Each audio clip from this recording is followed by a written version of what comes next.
avoir donc pas mal de petites choses, dont ça, début. Ok. D'accord. Là, c'est le programme en gros. D'accord. Et voilà. Donc, vous allez voir, on va en parler pendant la conférence de toute façon. Oui. Hein, donc, On invite tout le monde à se rendre devant les mairies et provinces les plus proches, mais pour tout le Grand Nouméa, donc y compris Mondor, Dumbéa, enfin tout le Grand Nouméa, on les invite à se rendre sur le gouvernement de la Moselle. Et là se passeront toutes les interventions avec le CEL.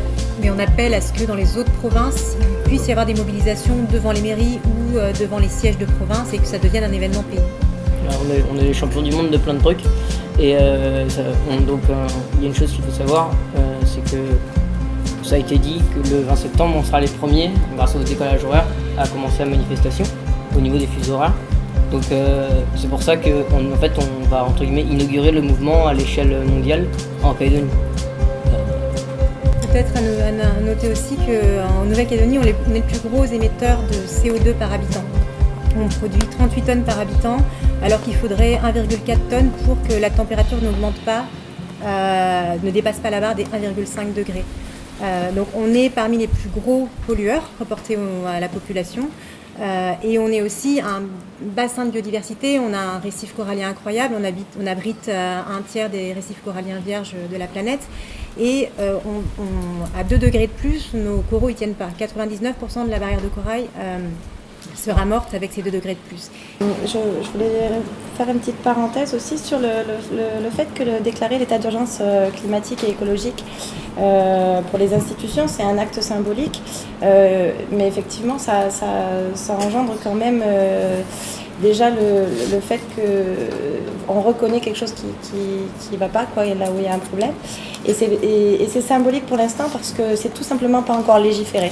C'est super mal légiféré à ce niveau-là. Donc comme on est vraiment géré par la justice, par nos lois, du coup on est en grande attente et en grande impatience des résultats de l'affaire du siècle, où plus de 2 millions de personnes ont signé et 4 grands groupes ont attaqué l'État français en justice pour non-action face au climat.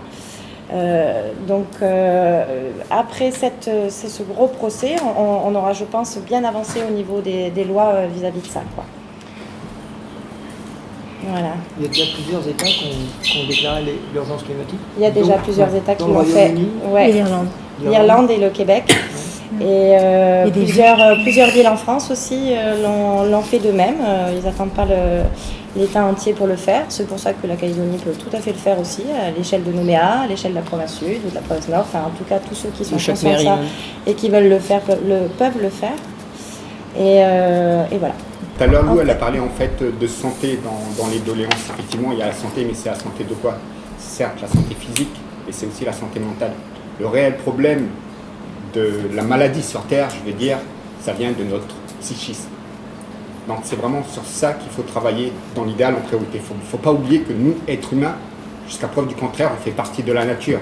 Donc il y a une écologie qui vit aussi à l'intérieur de nous. Il ne faut pas juste parler santé, que ça c'est hors sujet de l'écologie, je veux dire. Donc c'est vraiment là le problème, notre personnalité intérieure. juste essayer d'imaginer autre chose en disant, essayer de prendre conscience que la croissance du PIB équivaut à la décroissance du monde vivant. C'est ça qu'on voudrait peut-être faire passer en priorité comme message pour rendre responsable chacun et chacune, tous entre parenthèses, dans le même bateau. On se dit, c'est un appel des jeunes, car si les jeunes se rendent compte à quel point l'état de la planète est désastreux, peut-être que les adultes nous suivront aussi. On ne parle pas d'effondrement dans des siècles et des siècles, c'est pas vos petits-enfants qui connaîtront ça, tout le monde connaîtra ça de son vivant. Voilà pourquoi il faut se dépêcher. C'est pas que ça concerne, on se dit souvent, le réchauffement climatique, d'accord, mais on va vivre cette espèce d'apocalypse dans nos arrière-petits-enfants, mais c'est faux. Je tiens à préciser également que je rentrerai avec le groupe de personnes pour justement parler de collapsologie, vu que c'est un sujet d'actualité. Donc la théorie de l'effondrement du système, ça c'est un sujet d'actualité qui tourne de plus en plus de par le monde et il y a beaucoup de conférences qui sont données en France. L'idée c'est que par la suite on puisse faire plein de conférences sur l'ensemble du territoire pour parler de ce sujet-là. Voilà, afin de sensibiliser les gens et qu'ils passent plus concrètement à l'action. Là, de nos jours, si on parle juste d'écologie comme ça, je dirais que ça ne suffit pas. Si on parle d'effondrement, là on passe à un autre niveau. Et au niveau local, il fallait bien que ça arrive un jour, quoi, je veux dire. Donc les scientifiques ils s'accordent aussi à dire que c'est plus ou moins 10 ans dans le monde dans lequel on vit. Donc ça veut dire que c'est demain matin.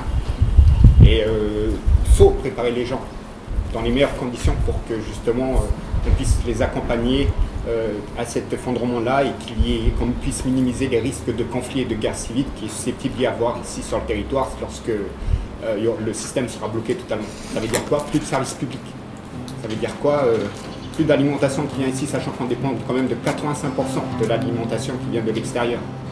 Alors qu'on peut faire autrement. Voilà. Il faut qu'on retrouve une souveraineté alimentaire. Et tout ça, ça se prépare. Il faut qu'on apprenne davantage à anticiper.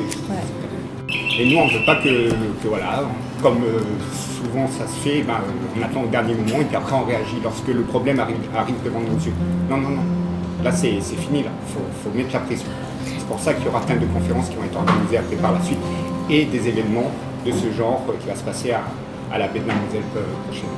Lou, n'hésite pas de leur dire à tous les patrons de relaxer tous les employés, à tous les profs de relaxer leurs professeurs. Et relaxer, mais ils sont pas accusés encore. À tous les grands-parents de motiver tout le monde.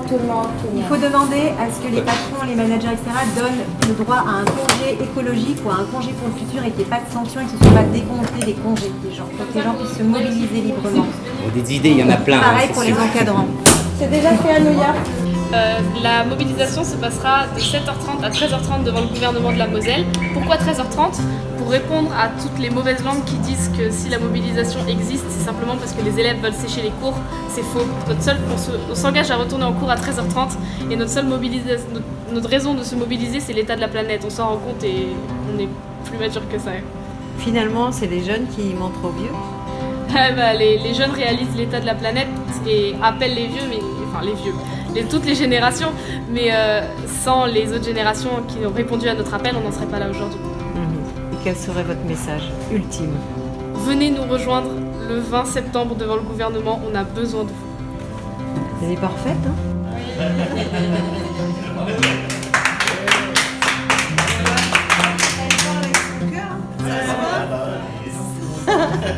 Bah, t'iras loin, toi. J'espère que c'est le mouvement qui va aller loin surtout. J'aime bien ton idée parce que c'est que le pied à l'étrier le 20 septembre. Ouais.